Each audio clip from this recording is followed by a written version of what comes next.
बंधु मैंने समस्त को नमस्कार जणिकी जय जगन्नाथ कहीकि आज होममेड पिज्जा बनैबा।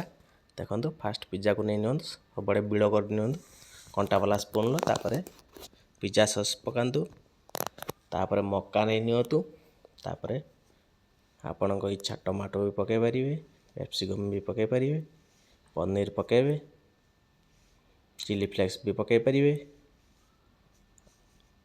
ऑर्गेनो भी पकई पारे आम पनीर नहींचे तापर चीज पकेबा।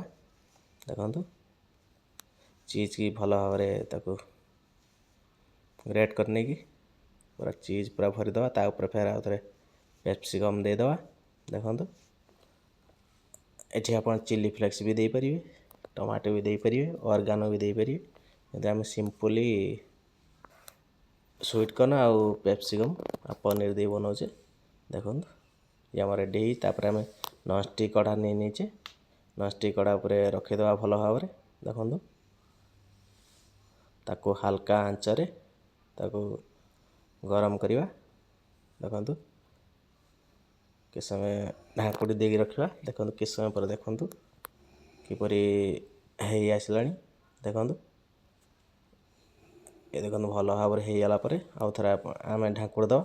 ये देखो भल भाव रेडी होममेड पिज्जा।